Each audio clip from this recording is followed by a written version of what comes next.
Hello friends, सबसे पहले तो आप सभी को हैप्पी इंडिपेंडेंस डे और 77वें स्वतंत्रता दिवस की आप सभी को बहुत ढेर सारी शुभकामनाएं। आज जो चैप्टर है वो हम लोग दिल्ली सल्तनत का करेंगे, जो कि मिसलीनियस चैप्टर होगा। तो सबसे पहले स्टार्ट करते हैं, नोट्स में कुछ चीज़ें देखते हैं कि भारत में जो पोलो खेल आया, जिसे चौगान भी कहा जाता है, वो तुर्क लेकर के आए। ठीक। और आपको पता है कि कुतुबुद्दीन ऐबक जो कि 1206 से 1210 तक शासन किया, वो यही खेल खेल रहा था, यानी कि चौगान खेल रहा था, पोलो खेल रहा था, और उस कारण घोड़े से गिरने से 1210 में उसकी डेथ हो जाती है। ठीक है। फिर बात आती है उलेमा क्या होते हैं। तो जो भी उच्च पद होते हैं, धार्मिक उच्च पद होते हैं, न्यायिक उच्च पद होते हैं, उनको बोलते हैं उलेमा। ठीक है। उस पदों पर आसीन व्यक्ति को उलेमा बोलते हैं। और उलेमाओं का संगठन, यानी कि कुछ उलेमा मिल करके, जैसे आज की डेट में कैबिनेट बनती है, उस तरह से कुछ उलेमाओं का जो संगठन होता है, कुछ उलेमाओं का जो सामूहिक रूप होता है, उसी को दस्तार बंदान कहते हैं। यानी कि ये लोग एक विशेष टाइप की पगड़ी पहनते थे, टोपी पहनते थे, आधिकारिक रूप से पहनी जाने वाली पगड़ी पहनते थे। फिर जौहर प्रथा के बारे में इसमें एक प्रश्न दिया हुआ है। तो जौहर प्रथा आपको पता है कि राणा रतन सिंह की पत्नी जो पद्मावती थी, उन्होंने अलाउद्दीन खिलजी से स्वयं को बचाने के लिए, और उनके साथ अन्य भी जो उनके साम्राज्य की स्त्रियां थीं, उन्होंने विदेशी आक्रांता अलाउद्दीन खिलजी और उसकी सेना से स्वयं को बचाने के लिए अपने प्राणों की आहुति दे दी। ठीक है। तो इस प्रथा को जौहर प्रथा कहते हैं। तो आइए पहले प्रश्न को देखते हैं। पहला प्रश्न है कि भारत में पोलो का प्रचलन किसने प्रारंभ किया। तो तुर्कों ने प्रारंभ किया, इसमें टिक लगा हुआ है। ठीक है। तेजी के साथ प्रश्न करने की कोशिश करेंगे। चलिए, अगला प्रश्न है कि फिरोज शाह तुगलक ने निम्न में से क्या काम करवाया। बलबन ने क्या किया, अलाउद्दीन ने, और जहांगीर ने। तो जहांगीर जो है उसके समय में सर थॉमस रो आते हैं। फिर बलबन जो है वो नौरोज का त्यौहार स्टार्ट करता है। अलाउद्दीन खिलजी जो है दीवाने रियासत, और फिरोज तुगलक नहरों का जाल बिछवाता है। अगला प्रश्न देखते हैं। अगला प्रश्न है आपका, निम्नलिखित में से दिल्ली सल्तनत के किस सुल्तान के शासनकाल में शाही महलों में, याद रखिएगा जो शाही महल होते हैं उसमें हिंदू देवी देवताओं की पूजा होती थी। तो ये प्रश्न काफ़ी इंपॉर्टेंट हो जाता है कि सल्तनत काल में हिंदू देवी देवताओं की पूजा हो रही है, वो भी शाही महल में। ठीक है। तो इसमें निम्न में से कौन है। तो नसरुद्दीन खुसरो शाह के समय में होती थी। इसको डिट्टो जैसा है वैसा ही आपको याद कर जाना है। ठीक है। आप याद रख लिए कि नसरुद्दीन खुसरो शाह एक ऐसा व्यक्ति था, ठीक है, जो कि हर धर्म को मान्यता दे रहा है, और हिंदू धर्म की जो देवी देवता है उनकी भी पूजा शाही महलों में की जा रही है। ठीक है। अगले प्रश्न पर चलते हैं। अगला प्रश्न है कि निम्न में से कौन सा सुमेलित नहीं है। तो इब्न बतूता जो कि मोरक्को का यात्री था, तो ये सुमेलित है। मार्को पोलो इटली का यात्री था, वेनिस का था बेसिकली, वेनिस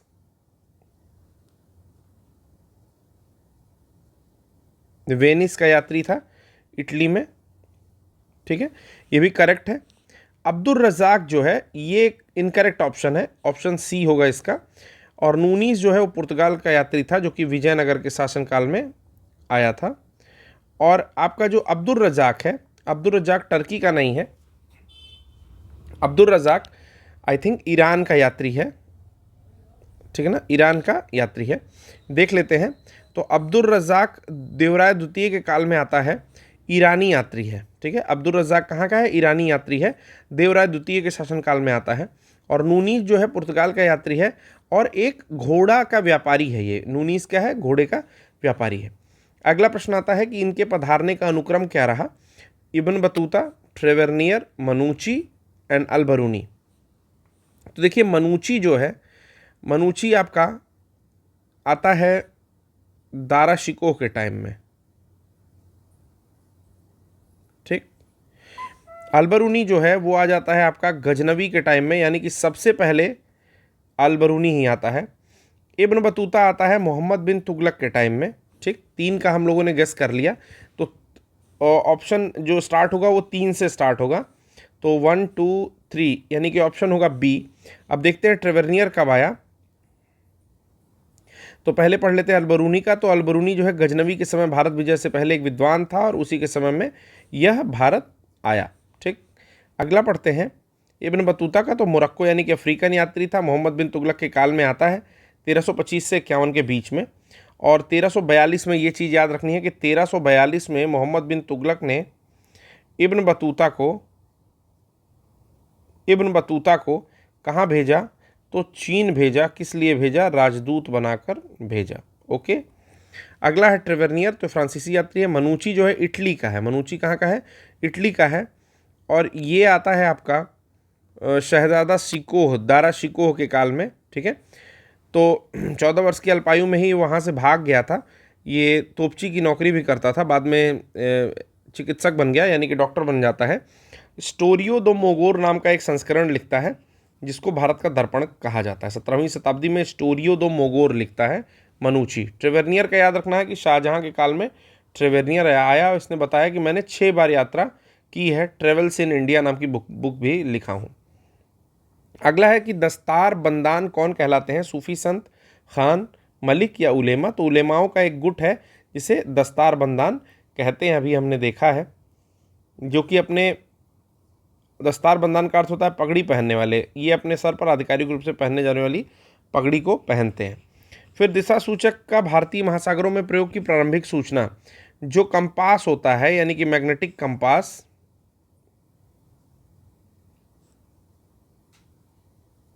ठीक है ना, यह चुंबकीय दिशा सूचक होता है, उसका सर्वप्रथम प्रयोग की सूचना देते हैं सदरुद्दीन मोहम्मद औफी। इन्होंने 2 बुक लिखी है, एक लुबाब उल अब्बाब लिखी है और दूसरी जवामी उल हिकायत। तो किसमें बताते हैं? जवामी उल हिकायत में बताते हैं कंपास के बारे में। ठीक, एक लुबाब उल अब्बाब लिखी है। फिर कहता है कि कुछ राजाओं के नाम दिए हैं, उनका कालक्रम जो है ठीक से लगाना है। तो रजिया सुल्तान, आपको पता है कि रजिया सुल्तान जो है स्लेव डायनेस्टी की है। ठीक है, और कुतुबुद्दीन ऐबक के बाद आती है। ठीक, इल्तुतमिश के बाद आती है, इल्तुतमिश की लड़की होती है ये। फिर अलाउद्दीन खिलजी, तो खिलजी वंश जो है 1290 से 1320 तक चला, तो उसी के बीच में अलाउद्दीन खिलजी होगा। स्लेव के बाद खिलजी ही आते हैं।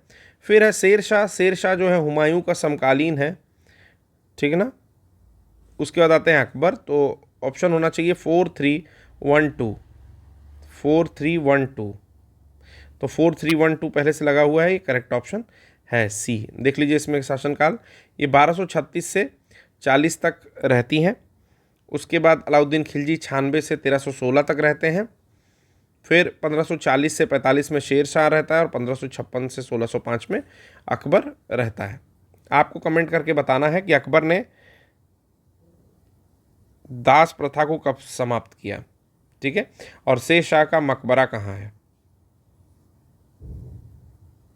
ठीक, और अलाउद्दीन खिलजी ने जो बाजार नियंत्रण प्रणाली स्टार्ट की उसका क्या नाम था।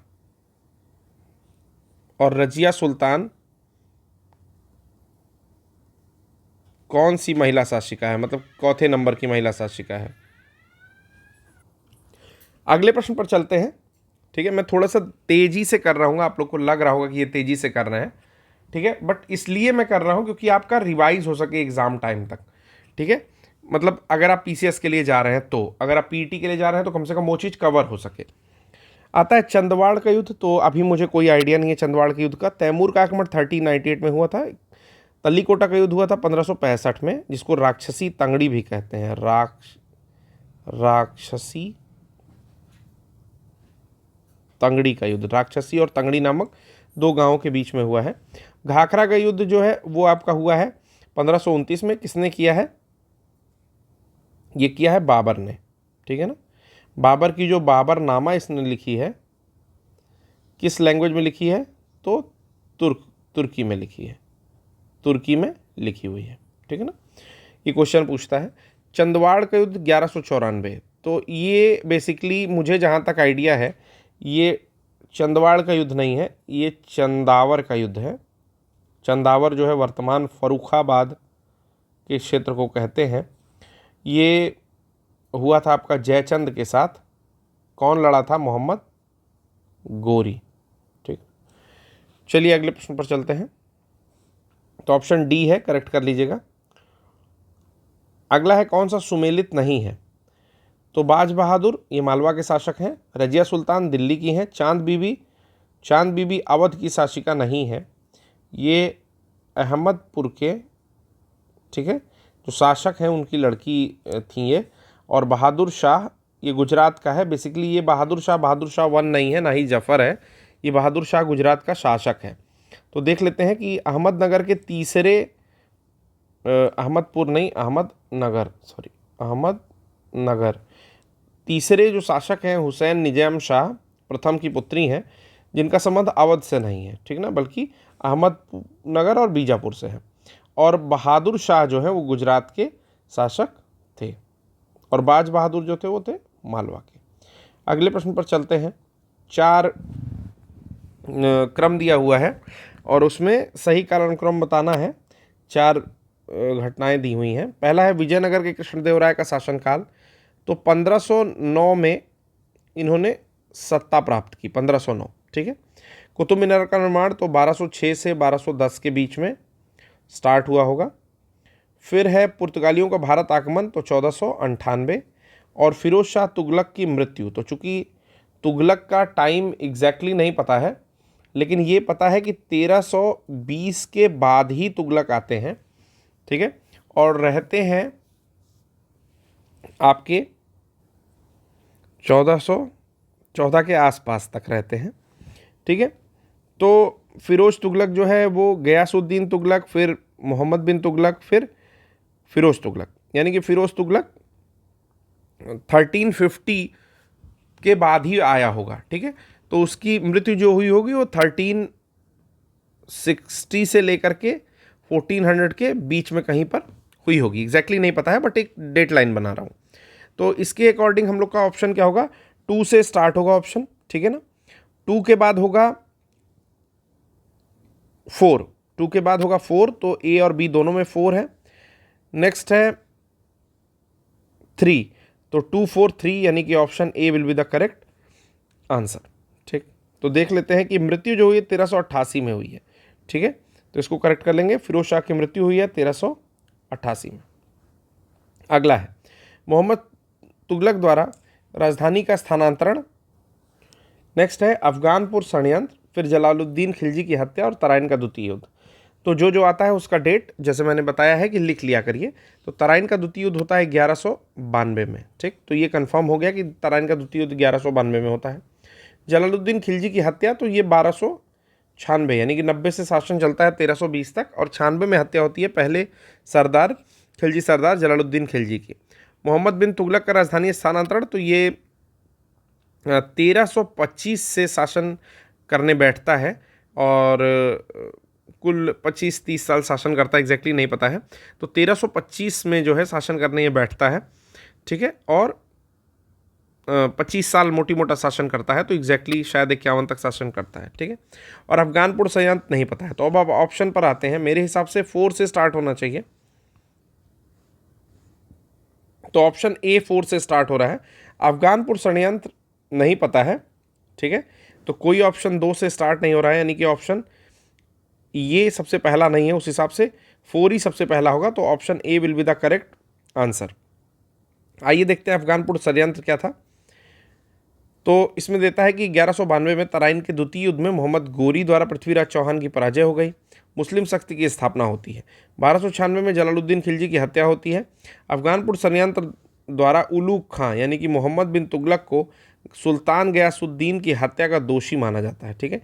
अफगानपुर षड्यंत्र क्या था, तो जिसमें गयासुद्दीन तुगलक मरते हैं 1325 में, तो उसमें मोहम्मद बिन तुगलक यानी कि उलूग खां को दोषी माना जाता है। इसी को अफगानपुर षड्यंत्र कहते हैं, ठीक है। अगला प्रश्न देखिए, काफ़ी बढ़िया है। कह रहा है कि अपने लगभग 30 वर्ष के व्यापक जीवन यात्रा में उसने पूर्वी गोलार्ध के विस्तृत भूभाग की यात्रा की, उस विशाल भूभाग को देखा जिसमें आज कुछ 44 देश आते हैं, और कुल मिलाकर लगभग 73,000 मील की दूरी चल कर पार की। ये कौन था, ठीक है।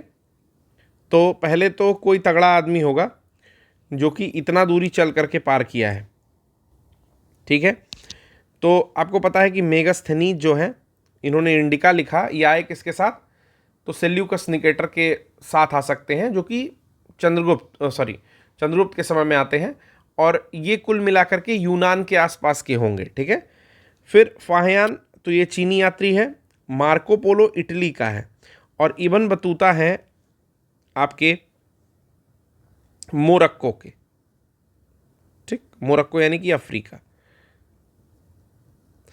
तो अगर मुझे शारीरिक क्षमता के आधार पर प्रश्न करना हो तो मैं इब्न बतूता को टिक कर दूंगा, ठीक है, जो कि करेक्ट ऑप्शन है, करेक्ट आंसर है।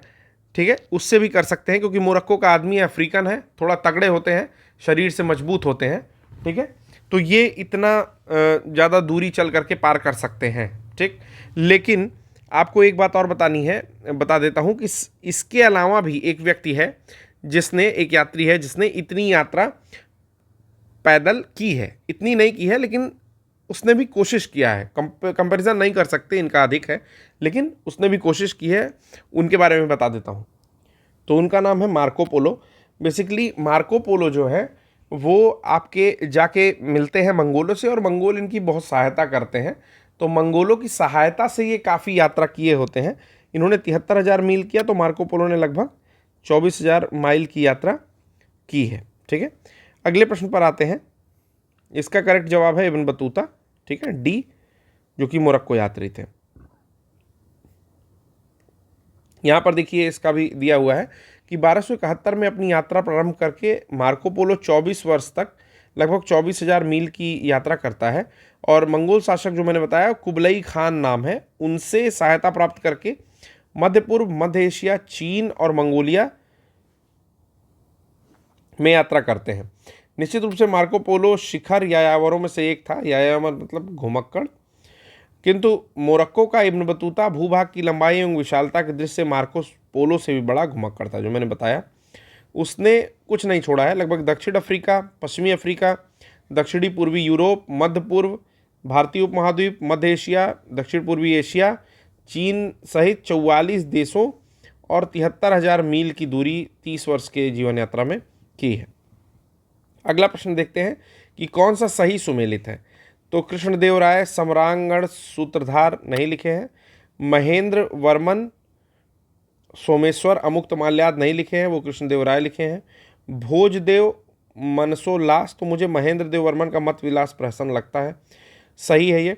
विजयनगर के शासक कृष्णदेव राय थे, तेलुगु भाषा में अमुक्त माल्याद लिखे हैं, जिस रचना को 4 टॉप तेलुगु जो ग्रंथ हैं, मतलब बड़े जो रचनाएं हैं उसमें माना जाता है। मत विलास प्रहसन महेंद्र को महेंद्र वर्मन ने लिखा है, तो याद कर लेंगे MM से, महेंद्र वर्मन मत विलास प्रहसन, ठीक है। और भोज ने लिखा है सम्रांगण सूत्रधार एवं सोमेश्वर ने लिखा है मानसोल्लास। तो यहाँ पे करेक्ट लगा दे रहा हूँ कि सोमेश्वर ने मानसोल्लास लिखा है, भोजदेव ने लिखा है सम्रांगण सूत्रधार, कृष्णदेव राय ने लिखा है मुक्त माल्याद और महेंद्र वर्मन ने लिखा है मतविलास प्रहसन। चलिए अगले प्रश्न पर चलते हैं। 15वां प्रश्न है कि किस वर्ष ने सबसे कम समय तक शासन किया। तो देख लीजिए 1206 से स्टार्ट होता है, 1290 तक जाता है, 1290 से स्टार्ट होता है, 1320 तक जाता है, 1320 से स्टार्ट होता है, 1414 तक जाता है और 1414 से स्टार्ट होता है, 1451 तक जाता है और 1451 से स्टार्ट होता है, 1526 के आसपास जाता है। ये टोटल है। तो इसमें सबसे कम जो है वो है आपका 30 साल का शासन, जो कि खलजी ने किया था। तो ए ऑप्शन इसका करेक्ट होगा। अगला है आइन उल मुल्क मुल्तानी ने इनमें से किस शासक के अधीन सेवा नहीं की थी। आइन उल मुल्क मुल्तानी ने किसके अधीन सेवा नहीं की थी। तो ये जो था इसको अलाउद्दीन खिलजी लेकर के आता है। तो अलाउद्दीन खिलजी और उसके बाद के शासक हो सकते हैं, ठीक है। इल्तुतमिश जो है नहीं हो सकता क्योंकि वो अलाउद्दीन खिलजी के साथ आता है। मोहम्मद बिन तुगलक सिवाय अलाउद्दीन खिलजी ने 1305 में आइन उल मुल्क मुल्तानी को मध्य भारत में भेजा और उसने मालवा पर विजय प्राप्त की। अंतिम दिनों में दक्षिण विजय में व्यस्त रहा, ठीक है। अगले प्रश्न पर चलते हैं कि किस प्रथा की शुरुआत राजपूतों के समय हुई, ठीक है। तो जौहर प्रथा जो है वो राजपूतों के समय में स्टार्ट हुई थी। अगला देखते हैं कि कौन जैन धर्म का अनुयायी था। तो हेमचंद्र सूरी जो व्यक्ति थे वो जैन धर्म के अनुयायी थे। ये जय सिंह सिद्धराज के दरबार में बैठते थे, ठीक है। और इनसे प्रभावित होकर जय सिंह सिद्धराज ने आबू पर्वत पर एक मंडप का निर्माण करवाया और जैन तीर्थंकरों की मूर्तियां स्थापित करवाई थी। अब एक सुमेलित करना है तो प्लासी का युद्ध होता है आपका 1757 में, तराइन का युद्ध होता है 1192 में, हल्दी घाटी 1576 और कलिंग का होता है 261 BC। ठीक है, ईस्वी पूर्व। इसमें से ऑप्शन देख लेंगे, जो भी करेक्ट होगा उसको टिक कर देंगे। अगला क्वेश्चन है कि अकबर ने क्या किया था, शेर शाह इल्तुतमिश ने क्या किया था। तो मोहम्मद बिन तुगलक ने प्रतीक मुद्रा स्टार्ट करवाई थी। अकबर ने आईने दहसाला यानी कि दहशाला पद्धति शुरू की थी। इल्तुतमिश ने चहलगनी स्टार्ट की थी और शेर शाह जो है सड़क ए आज़म कहलाता है, जिसने ग्रैंड ट्रंक रोड बनवाई। तो आप देख लेंगे इसको भी। फिर कह रहा है कि पनही और उपानह का उल्लेख किस संदर्भ में मिलता है। तो पनही जो होता है वो जूते से रिलेटेड होता है। ठीक है, इसको कैसे पकड़ेंगे, एक हिंदी का कहावत है कि यही मुंह पान खिलाए यही मुंह पनही। ठीक है, तो जो पनही है वो जूता होता था पहले। ठीक है ना, कि इस मुंह से अच्छा बोलोगे तो कोई पान खिला देगा और ख़राब बोलोगे तो पनही भी खिला सकता है। कह रहा है 13वीं और 14वीं शताब्दी में भारतीय कृषक खेती नहीं करता था। किसकी खेती नहीं करता था? 13वीं और 14वीं शताब्दी की बात है, तो मुझे लगता है कि मक्के की खेती नहीं करता रहा हो। मक्के की खेती में डाउट है, क्योंकि मक्के की खेती, मक्का जो है वो बाहर से आई हुई फसल है। ठीक है, जब यूरोपीय आक्रांता आते हैं तो पुर्तगाली शायद मक्का लेकर के आते हैं। देखते हैं इसका आंसर, तो डी है, सही है। इसमें क्या है कि भारतीय सब तो करता था, गेहूं, जौ, चावल, कपास, चना, परंतु ये मक्का नहीं करते थे। मक्का जो है वो पुर्तगाली लेकर के आए थे, करेक्ट बताया मैंने। ठीक है, फिर अगला आता है कि महत्तर और पट्टकिल नाम किन के लिए प्रयुक्त होता है। तो ग्राम मुखिया के लिए महत्तर और पट्टकिल नाम जो है वो प्रयुक्त होता है। यहाँ पर काफ़ी एक्सप्लेनेशन दिया हुआ है, इसे देख लेंगे। अब नेक्स्ट जो हम लोग का लेक्चर होगा वो होगा उत्तर भारत एवं दक्कन के प्रांतीय राजवंश। तो आज के लिए बस इतना ही। एक बार फिर से आप सभी को स्वतंत्रता दिवस की ढेर सारी शुभकामनाएं। धन्यवाद।